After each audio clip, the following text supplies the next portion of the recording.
traemos a esta mesa redonda un grupo de fabricantes para hablar de deception y data discovery. Vamos a tratar de ser lo más rápidos con cada uno de ellos y aportaros valor en la solución, mirando desde fuera hasta dentro. Empezaremos mirando desde fuera con Blueleaf, luego pasaremos a la plataforma de deception de Cybertrap, luego and data discovery is within the company with Microfocus, then malware and behavioral analysis and pattern search with an adaptive defense inside with Barracuda, with email coming in, and finally with lead that will give us the overall vision of everything we have overlooked in our companies. Next wave is continuously scouting for new vendors.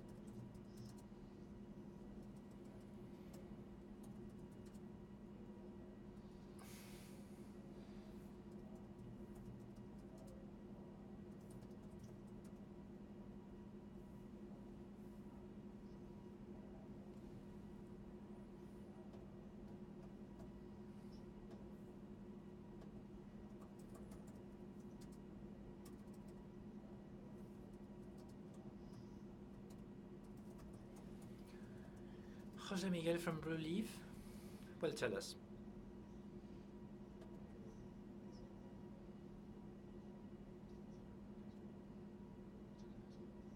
Thank you so much, Juan. Good afternoon, everyone. I'll be very brief. I'll tell you about what we do. Blueleaf, monitoring the external side of companies, so to say.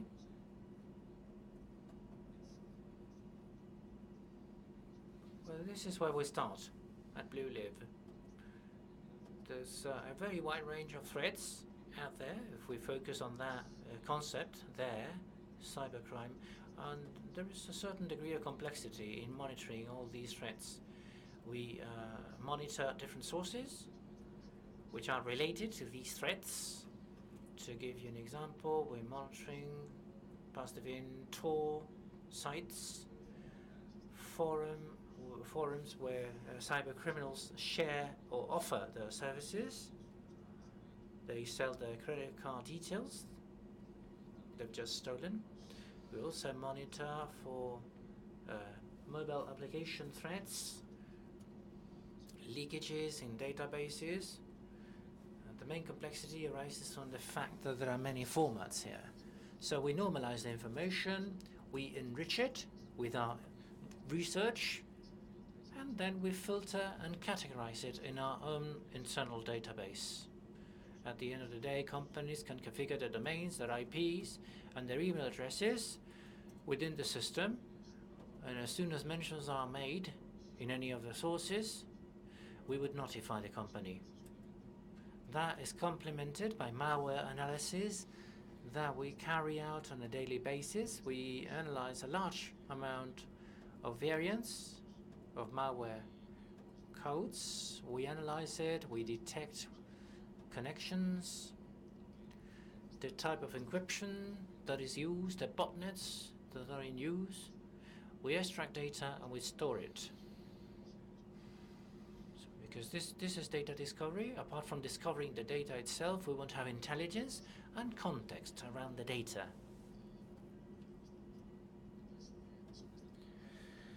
So we add a number of services on top of that, like credential monitoring, something that is closely related to the roundtable, which is focusing on data discovery.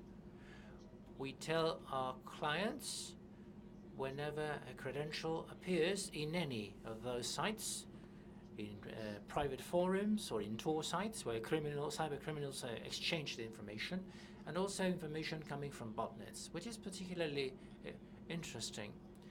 I think that basically 100% of organizations have infected computers. That can be malware installed as a pony to steal data, to steal email credentials, for example. those credentials are sent to the server, and the baddies will then use those details for all those things you know about. So it's important to detect a threat, but it's also important to say why it is important, if you know what I mean. What do threats mean? What do they imply? For example, when we say that this credential relates to this botnet, it is this malware doing this, it shows a certain behavior within the sandbox. I'm not sure you're seeing this. Here you see a flowchart for that malware. It is injecting code into another process. It is creating certain files within the system. It is connecting with a certain domain with a certain IP address. So that would be what we call the intelligence around the data that we discover. So we can extrapolate based on this and say this malware is connecting to this domain using this URL. But within our system, we have other malwares that connect with the same URL. So we apply monitoring or follow-up for that. We can analyze the full domain and say, well, this domain is related to this IP. We do inverse resolution towards other domains, which allows us to detect additional campaigns. When you have detected more than one campaign, you can start distinguishing different patterns within those campaigns to try and find out who is behind the scenes. The person or persons, those would be the hashes. When we say that this group may be behind this campaign, the context would tell us that this is a targeted or a normal attack. It is not just about discovering. It is about providing our clients with intelligence around the data that we have discovered, what each threat implies for each company. Muchas gracias, Luis. Vamos a seguir ahora rápido con voy a ver si me aclaro ya. Aquí. Sí.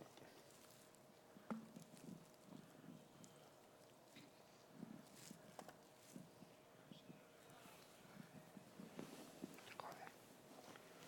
Estamos en la última.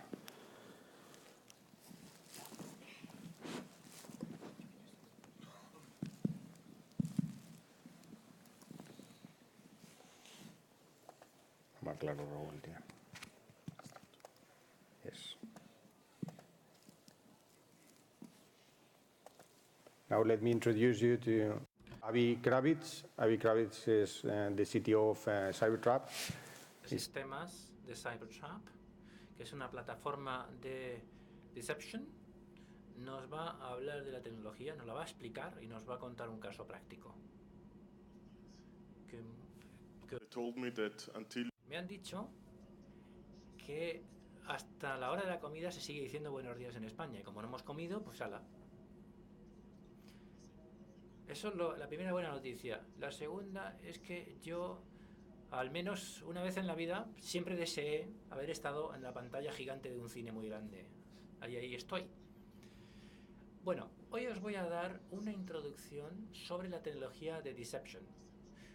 ¿Cuántos conocen la tecnología de deception? Las luces son muy potentes y no veo bien. Bueno, somos una de las empresas fundadoras de este ámbito, ¿no?, de tecnología de deception. ¿Qué significa esto? Bueno, yo he sido responsable de respuesta a incidentes de un equipo muy grande, de uno de los más grandes de Europa, y después me dediqué a analizar incidentes, fundamentalmente empresas objeto de ataques, porque sabemos que cuando alguien quiere entrar encontrará una forma de entrar.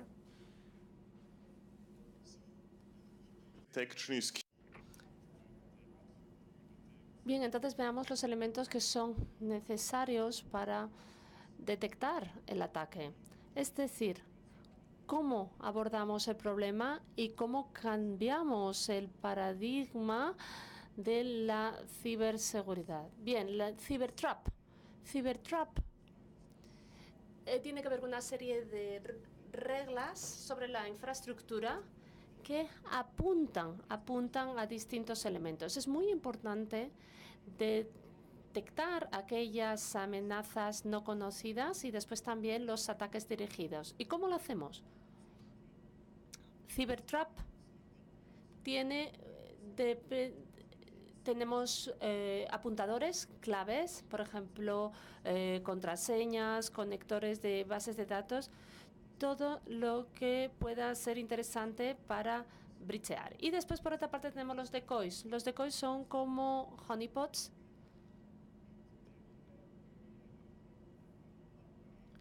Son una manera de abordar esta deception en el honeypot. Puedes coger cualquier servicio,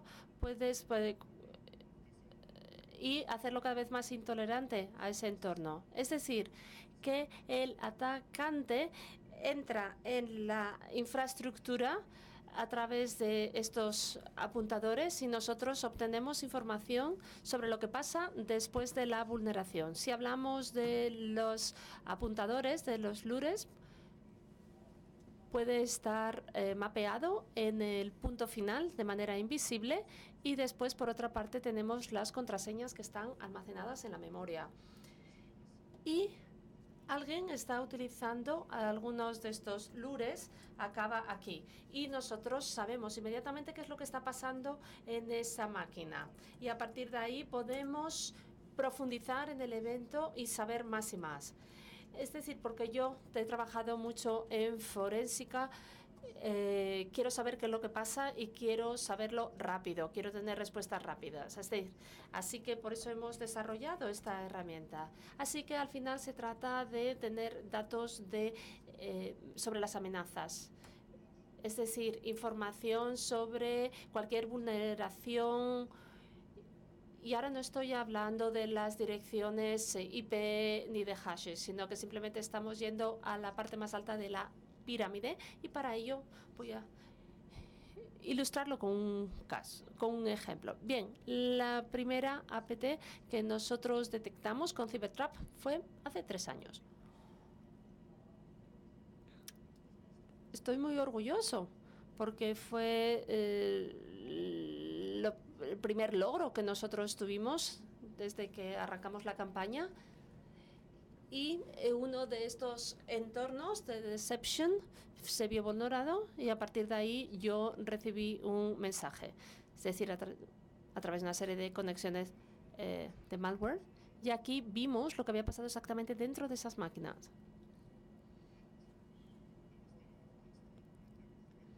Y estábamos hablando de un cliente que tenía muchísimos elementos de prevención aplicados en los equipos para protegerse.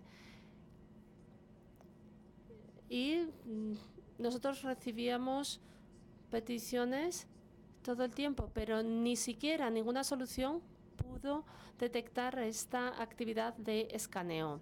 Y aquí vemos el fin de semana, aquí vemos cómo frenan la actividad los fines de semana, es decir, que esto nos indica que están trabajando, hacen todo esto para ganar dinero, es decir, trabajan de lunes a viernes y el viernes se toman el fin de semana de descanso.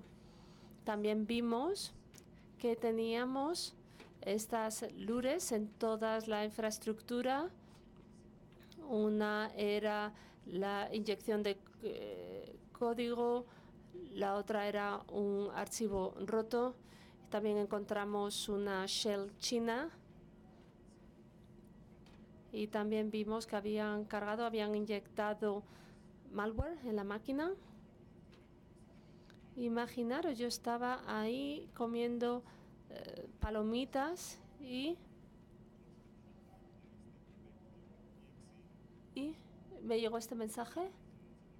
Aquí había 3 archivos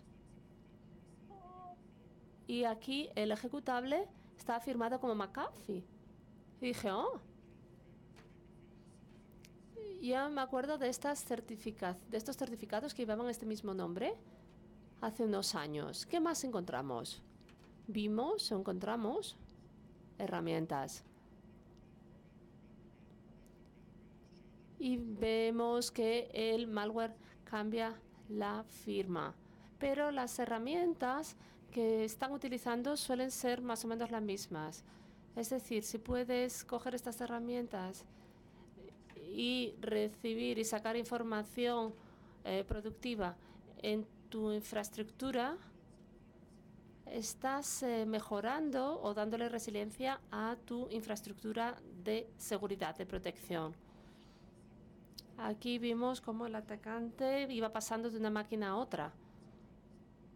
Bueno, y también se equivocó, puso aquí una serie de errores gramaticales. Y en la capa de deception teníamos datos que son documentos con marcas de agua. Es decir, en el momento que alguien está robando documentos, podemos identificar cómo se mueven los documentos por la infraestructura. Es decir, si alguien está robando información de esta infraestructura, yo puedo cambiar toda la cadena de instrucciones, de comandos, y de manera que yo pueda identificar quién está realizando el ataque. Porque yo tengo información de quién lo está robando y quién estaba cogiendo estos documentos y se los estaba reenviando a los clientes. Y eso es lo que nosotros hacemos en nuestro centro de seguridad, de operaciones de seguridad. Para resumir, ¿por qué Cybertrap? Las lures nos permitieron detectar al atacante de manera rápida. Es decir, en el momento que alguien toca un lure, nosotros recibimos una información inmediata de este compromiso. Es decir, si nosotros podemos identificar algo, quiere decir que alguien ya está dentro de la red. Y a partir de ahí nosotros establecemos o generamos inteligencia de amenazas sobre esta amenaza, y eso es algo que tú no puedes comprar en el mercado. ¿Por qué no? Porque las firmas no están disponibles para este tipo de ataque. Es decir, que si han comprado los controles preventivos que tienes aplicados, esto quiere decir que son imposibles. Es decir, que la inteligencia, los datos que conseguimos a través de estas soluciones de deception significa muchísimo dinero. Al final, tienes esta información que la pones en tu infraestructura, y, como digo, tienes esa información, la introduces en tu infraestructura y a partir de ahí la compartes. Y así es como nosotros abordamos este problema de seguridad cuando estamos hablando de estos ataques avanzados que sufren las empresas a través de nuestro Cybertrap. Muchas gracias.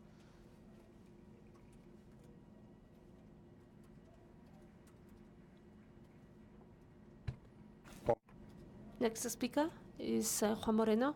He comes from Micro Focus, and he will tell us about data discovery within the company.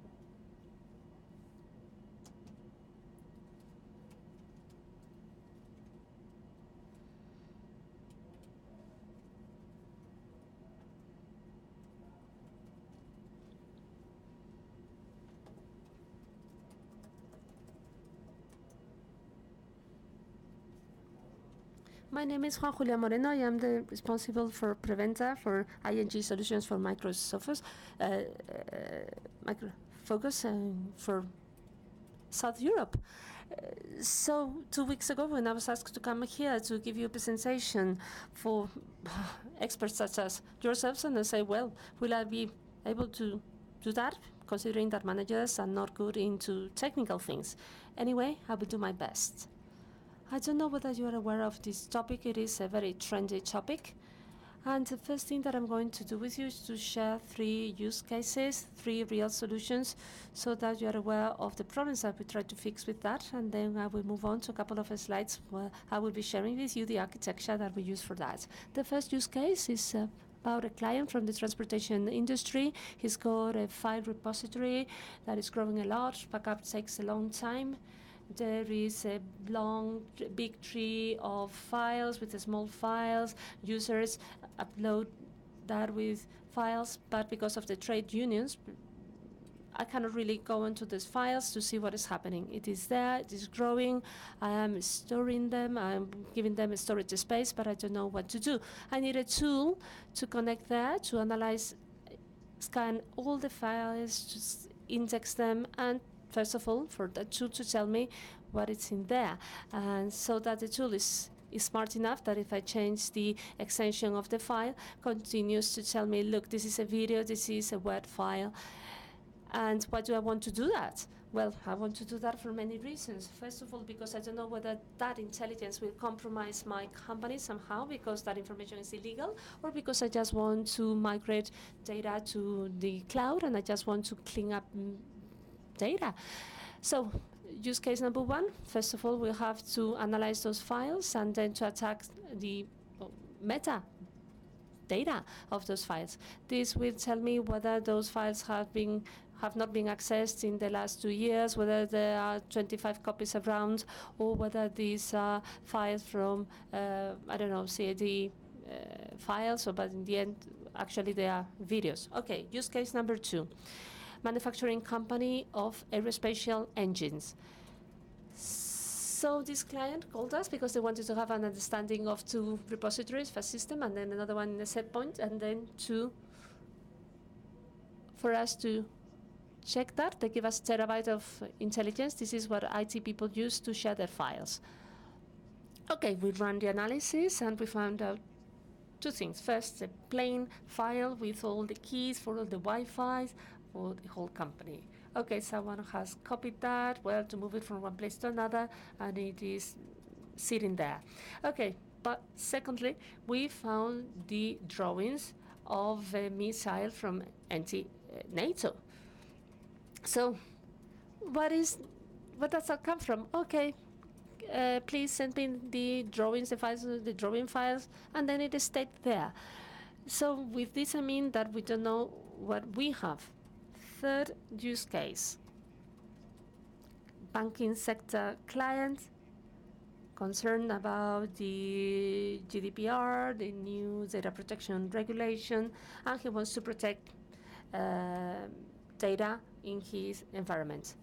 So we have oracles, my SQLs, my mainframe, and then a wonderful database and information that I want to look into. So I need a tool connecting all these environments, connecting all these databases, and then from grammar that I give to it, I will tell him what to find for me. So those 3 use cases are cases we've worked on in 2 months. Okay, so since we started 2018. Okay, so this is the architecture that we use.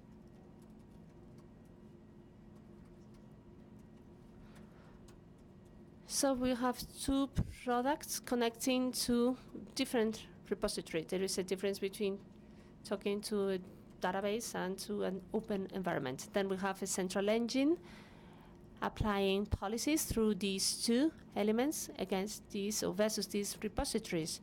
So we will not be only happy with finding information, we want to have possibility to act, to take action on those data. And if necessary, when we find out what they are, to delete them if they are to be deleted. It's a mistake just to keep intelligence just in case. We just want to delete anything that may potentially compromise us.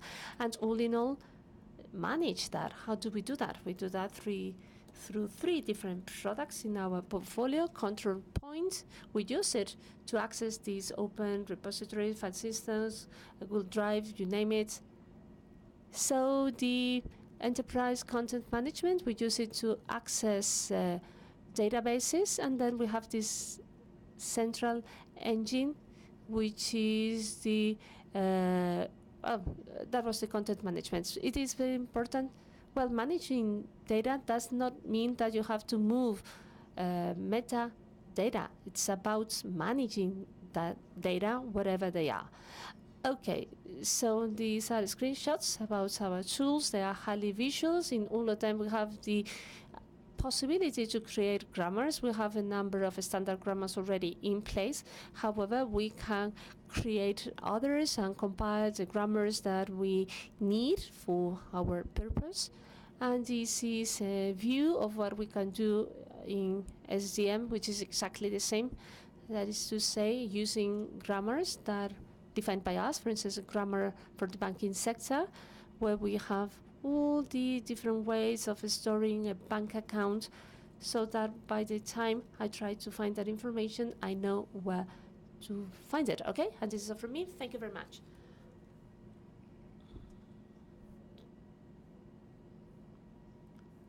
Now we move on to Adapt and Defense. Raúl Pérez from Panda.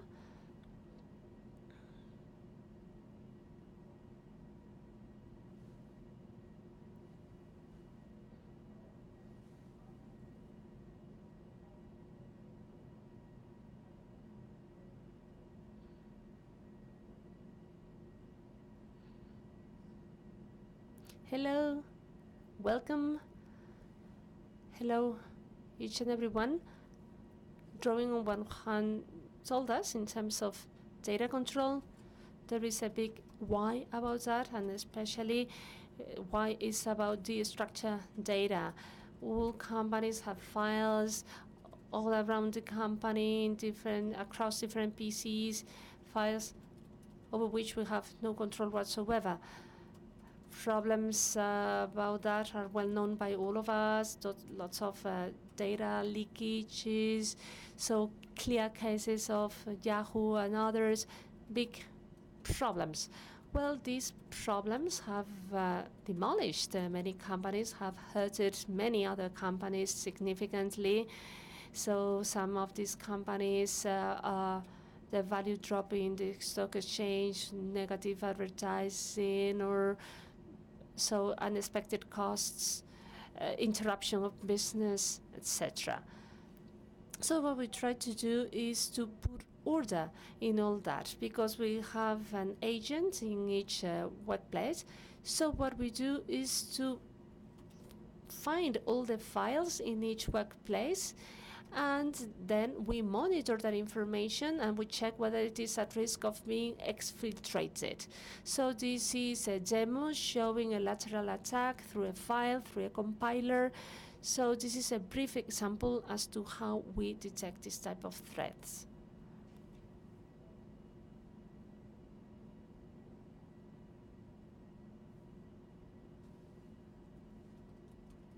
Okay, give me a sec. So Juan, tell a practical joke, please.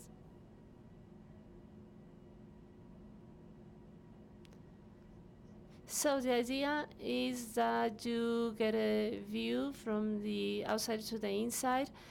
In the side of deception, that is the difference between setting up your own honey pots in your company or a sinkhole, and then to look from that from the outside based on discovery strategies versus a service. Instead, well, compared to the handcraft search that you may do yourself, and then the importance of looking inside. There are no platforms or magics with DLP allowing you to control everything. It's about ongoing search.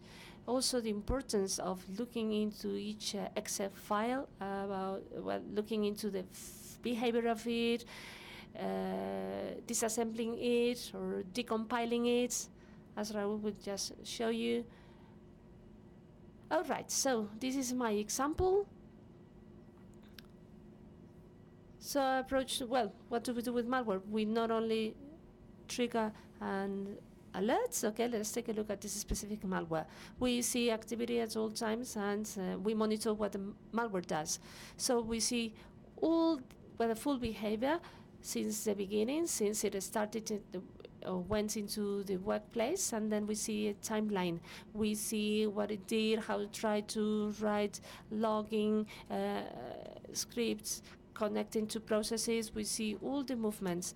So we are analyzing all that in big data, and we receive between 250 and 400,000 samples that are analyzed every single day in depth. Our big data is powerful enough to analyze this high number of samples. The sample that I want to share with you in terms of data protection is this one here, which is a file that skipped all the network countermeasures.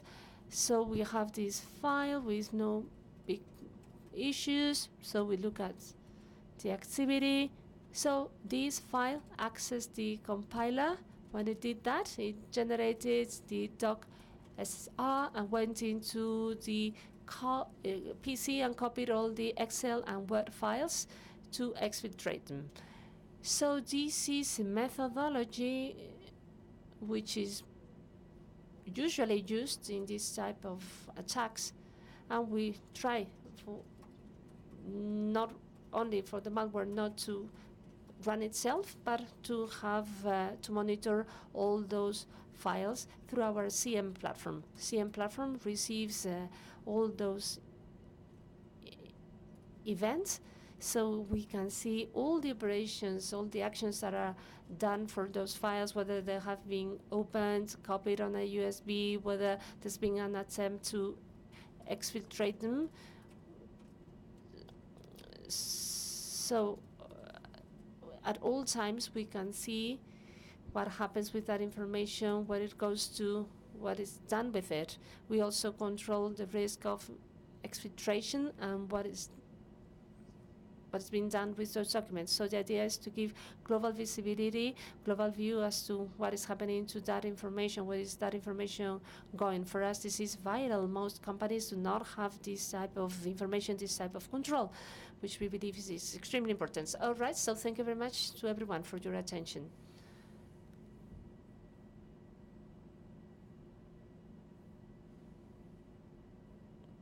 Okay, we give the floor to Antonio Roma. No, sorry, to Camer Claravelli. He will tell us about Barracuda.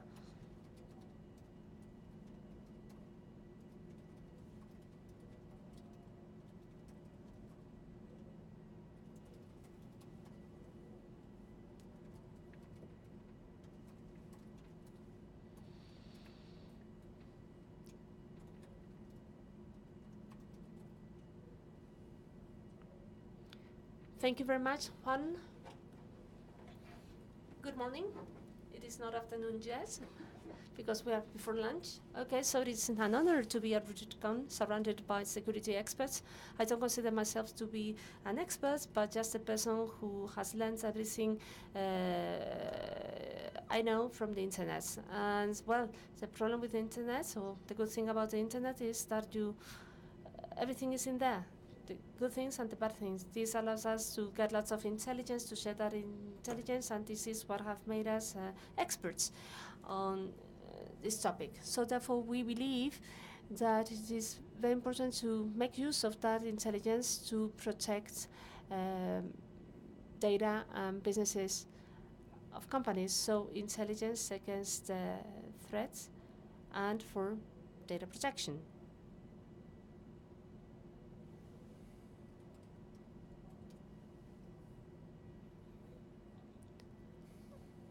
Obviously, one of the most important elements when it comes to this intelligence is spear phishing. So, well, we all know them. We may have tried them and see what happens when they are run in company and what are the main risks that companies face when it comes to applying advanced techniques to human deception. So we know that there are more and more complex services on the internet. We have the ransomware as a service available. So all these technologies are becoming more and more modular in nature. So therefore, we have to work at the same levels than cybercrimers, and we also have to work and improve these techniques. And actually, they are also looking for customer satisfaction, looking for offering chat box in cases of kidnapping or ransomware. So they do not only work from 9 to 5, but they have a call center ready to take our requests. So this is one of the Barracuda systems. This is about detection of advanced threats. So Barracuda has an advantage because it is the manufacturer that has the highest number of security devices in place, is ready, it's in a good position to apply security measures. So because we have data. So at the worldwide level, we use a number of parameters to look for this security. So we have learned from the main risk from society, which is pandemics, and by applying similar algorithms to those detecting infections and pandemics, we applied them to the internet. So therefore, Barracuda system uses a number of advanced technologies to find out what is happening in all these security devices implemented in the world to have detailed information as to what happens. Obviously, analysis of signatures, of behavior, static analysis, and obviously, last layer, when the other three filters have been overcome, sandboxing. And then from there, well, we may run or may not run the file and work with the intelligence or information that we're getting. What is the information of all that? Well, considering all the devices available to us, we are in a position to collect information all throughout the process up until the data reaches the company. And this can be done anywhere in the world. Once the malware activity is detecting any of the layer, that layer informs the rest of the layers so that that information is blocked in an advanced and in a fast manner. So a security threat detected in a place in the world is transmitted fast to the rest of the devices in the world. So a specific example. This is what we use for email, where we apply artificial intelligence technology to detect spear phishing cases, and as well as domain fraud technologies by using DMARC and also fraud simulation to have users trained on that. Why do we do that? By applying artificial intelligence, we will be detecting the patterns of communications in place in the company so that we know whether the email is legit or has been changed. So we identify abnormal signals. Well, in the beginning it was easier because it was about a bad translation in the email, but now we can analyze writing patterns, giving us the clue and telling us this is not legit email, and then we put all those systems into quarantine. So we use DMARC to manage the domain. That's the best way to check that it has been sent in a legit manner. So therefore, we have a great capability to protect both senders and recipients, as well as spoofed emails. And we also make fraud simulations in the company. We'll tell you more about it later on, because we actually look for those people that we really want to be trained on those specific security patterns, also that they have good training and good awareness about spear phishing, and the actual platform allows us to generate internal phishing campaigns in the company to increase training and awareness of our people so that they become firewalls. And I'm ready for any questions that you may have for me. Thank you.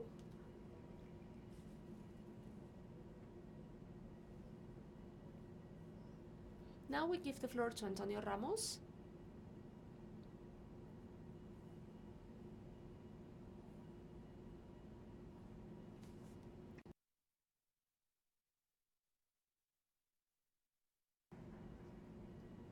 All right. So see what Antonio has for us. So companies hire him to find out whether that they will be launching is feasible, okay?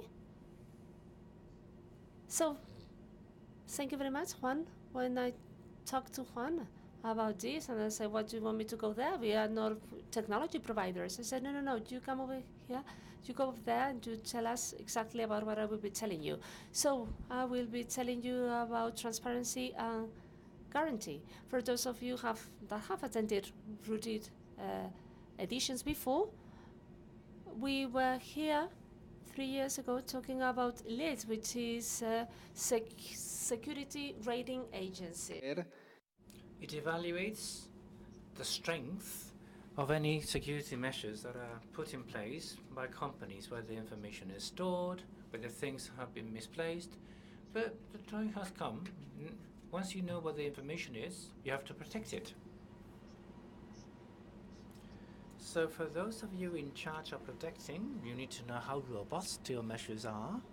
And for those that trust you, they have a tool that tells them, really from the outside, how robust you are in your security systems. So far, everything we had to do this was perhaps convincing the senior management that we needed a management system in place.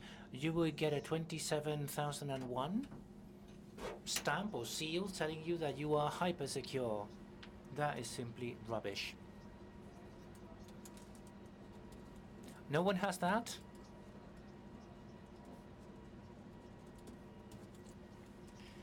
So that only tells you that your security system is well managed, but it doesn't say anything about its strength. A lot of people forget about their providers. You are looking inwards, you're looking at yourself without realizing that you may have 300, 500 or 2,000 providers connected to external systems all over the place and handling information that comes from you in their own systems. And you have no idea what they're really doing with it. Yeah, sometimes you send them a form and you tell them, please say yes to all of these. And they always say yes to all of these. Okay, they check all the boxes. You store that form and then you say to yourself, oh yes, these guys are rocking it. Anyway, that's the world around us, okay? The optimistic view. As Juan was saying, how do we do our appraisals, our assessments? We have a simple test in place with some 1,200 questions. I mean, no shitty tests in our case. But jokes aside, if you want a serious test, you really need to have all the relevant questions in it. This is only for the brave. For 12 main areas of security, anything you can think of. By the way, if you think of something which is not on this slide, tell us. We will include it in our system.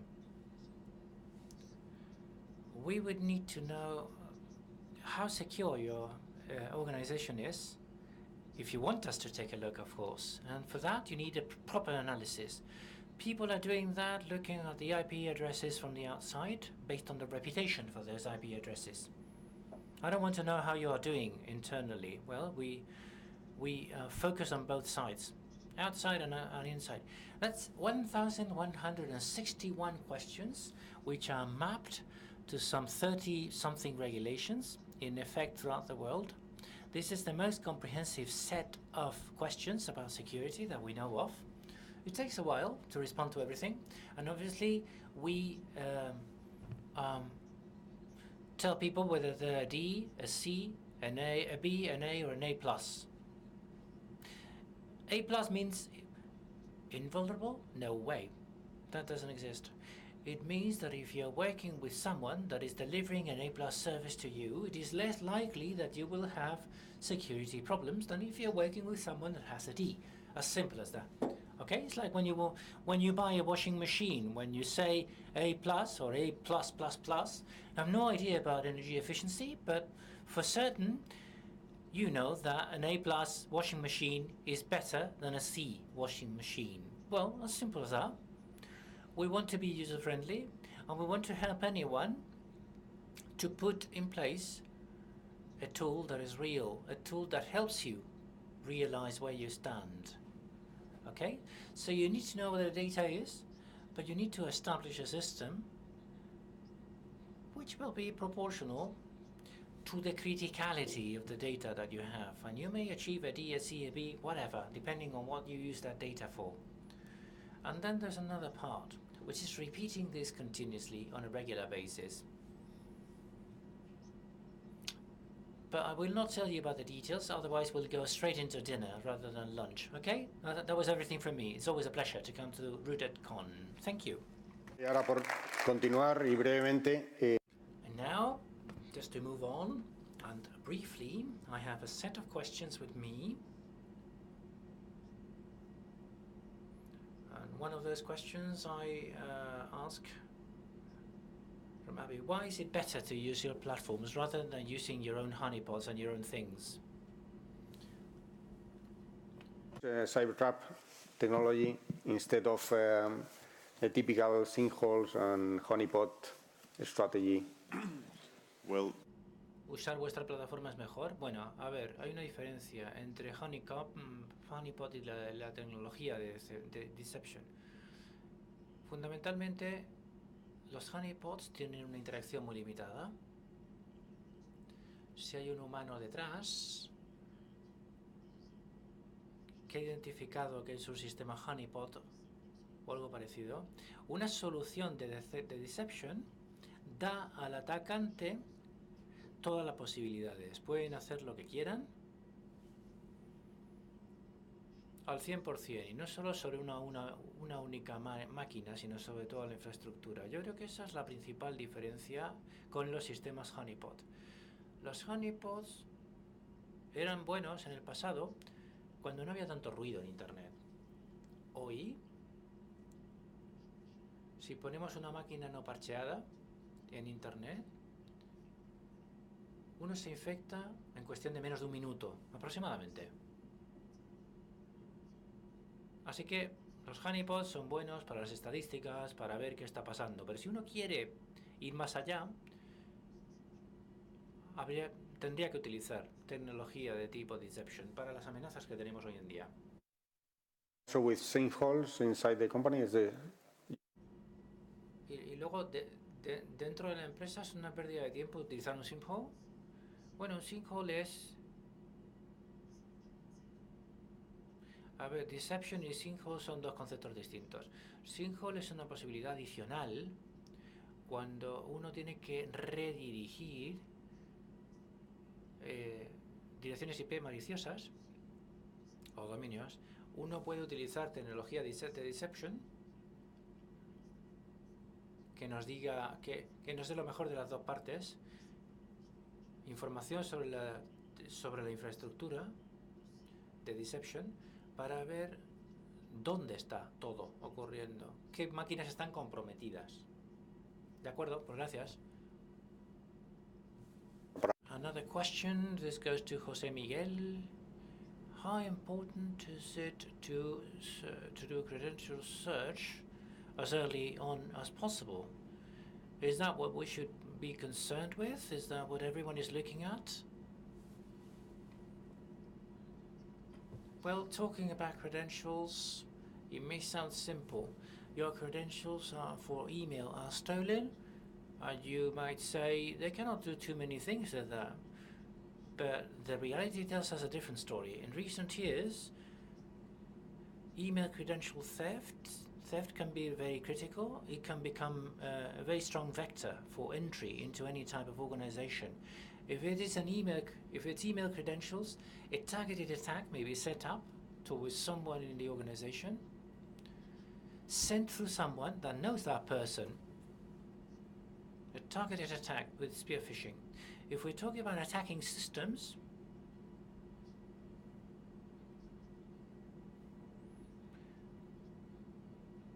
from a non-critical system, attackers may compromise additional boxes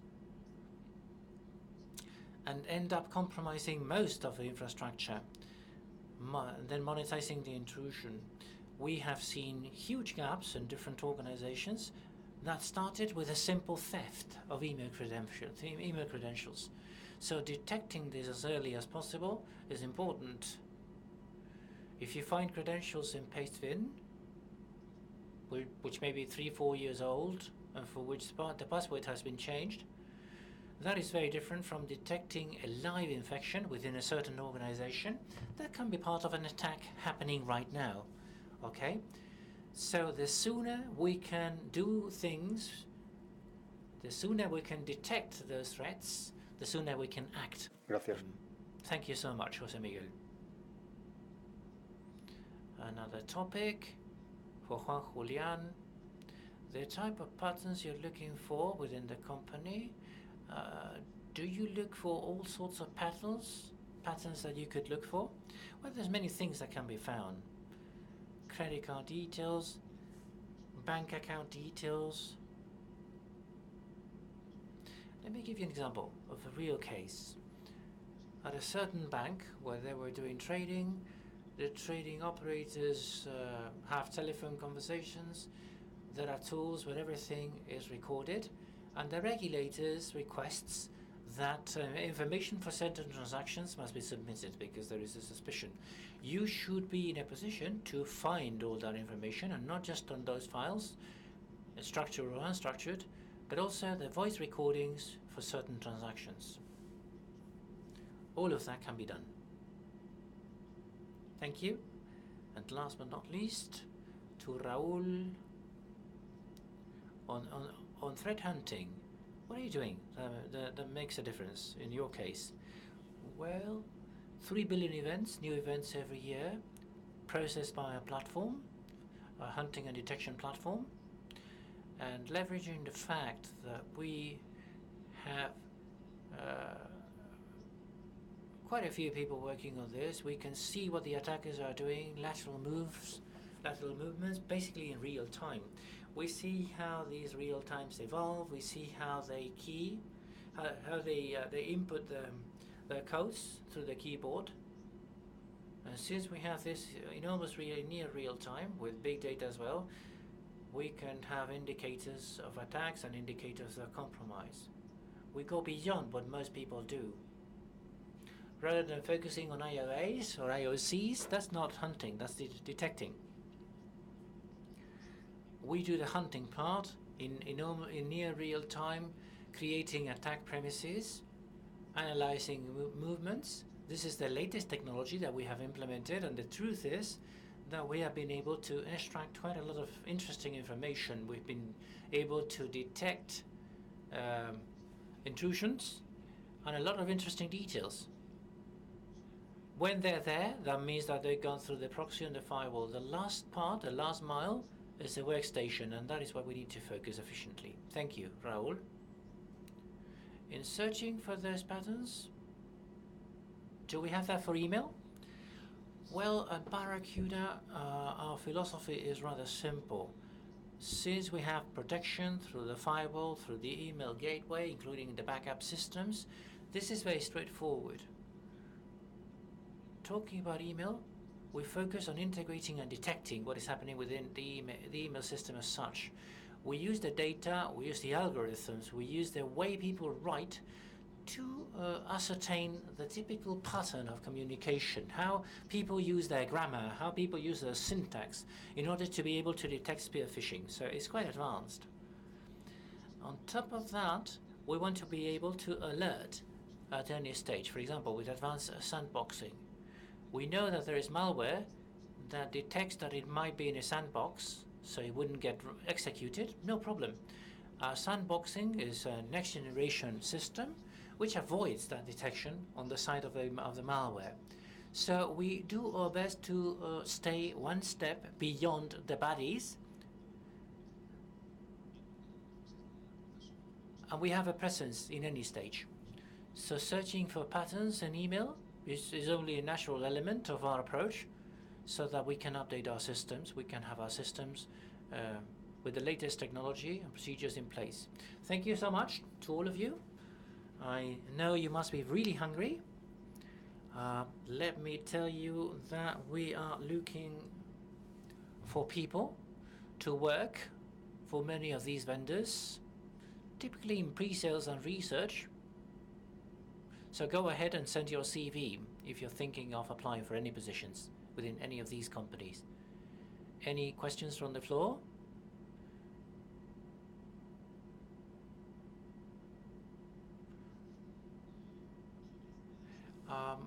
Do you see a trend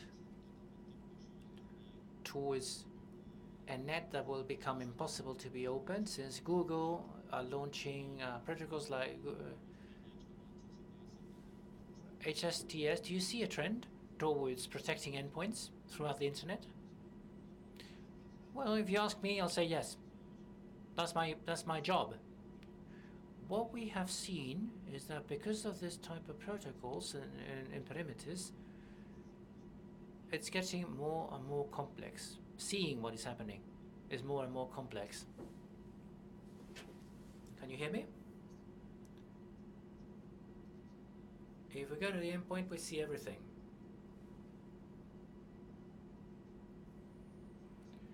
So we're in the right place.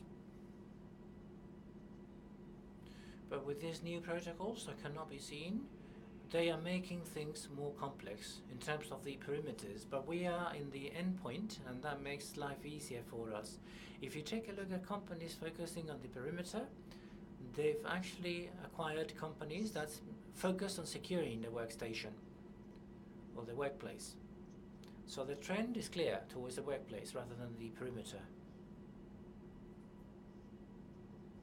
So nothing else? Thank you so much.